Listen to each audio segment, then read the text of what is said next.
Alors le lithium, c'est un élément chimique qui est présent à l'état de trace dans l'environnement.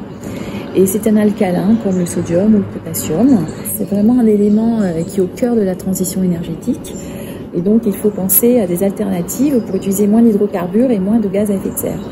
Et une alternative très importante, c'est l'utilisation de batteries rechargeables et notamment les batteries au lithium-ion qui sont très efficaces. Là, dans les années qui viennent, il y a des gigafactories qui sont en train de se mettre en place en Europe, aux États-Unis. Et l'idée, c'est de produire des centaines de millions de voitures électriques. Et chaque voiture électrique aura sa batterie au lithium avec environ 10 à 20 kg de lithium, donc de deuxième utilisation massive.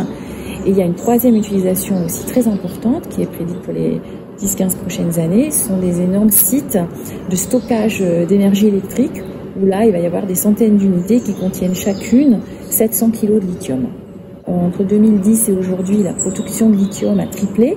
En 2010, il y avait environ 30 000 tonnes de lithium par an qui étaient extraits et utilisés. Maintenant, on est passé à plus de 80 000 tonnes de lithium par an. Et les prédictions, si on va vers un scénario de transition énergétique très drastique, les modèles prédictifs effectués par exemple par Olivier Vidal de l'ISTER à Grenoble prédisent plusieurs millions de tonnes de lithium par an qui seront nécessaires pour répondre à ce changement climatique. Si on a du rackage de lithium au niveau des villes, ce lithium va être lessivé via les eaux de pluie, va arriver dans les eaux de ruissellement, les eaux de rivière, qui vont apporter dans les estuaires le lithium qui provient des bassins versants. Et donc si les concentrations en lithium sont très élevées, elles vont affecter les zones littorales. Donc on a voulu faire un état des lieux déjà, mesurer les teneurs en lithium dans toute une série d'espèces marines qu'on avait échantillonnées dans divers océans. Et on a fait des organismes de plus bas niveau de la chaîne trophique jusqu'au plus haut niveau de la chaîne trophique. Ce qu'on a pu identifier, c'est qu'il y a deux voies d'entrée du lithium dans les organismes, soit par ingestion des proies, tout simplement, soit par les branchies via des systèmes de respiration, ou pour les bivalves ou les organismes filtreurs, on a aussi une entrée avec l'eau de mer, finalement, dans ces espèces.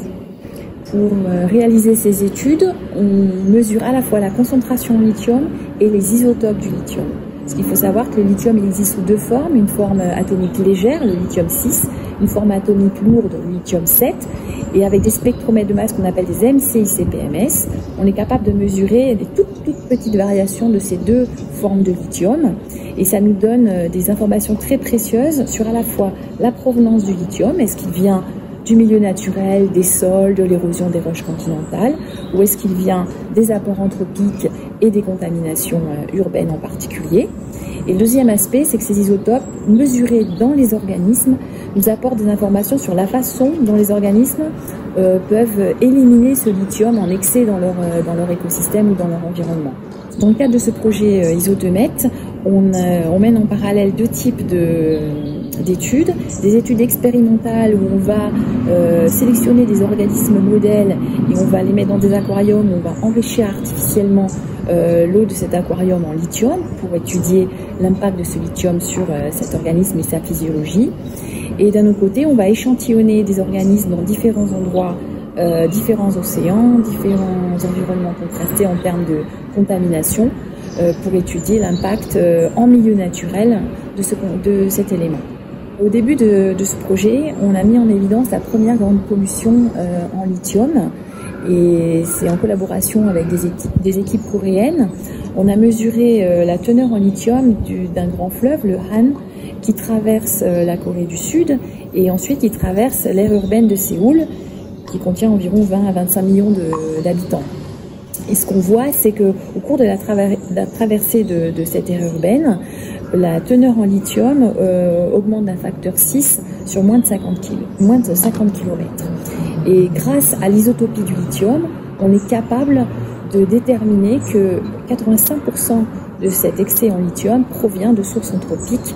Par contre, on n'est pas capable de distinguer entre les différentes sources anthropiques. Est-ce que c'est l'alimentation?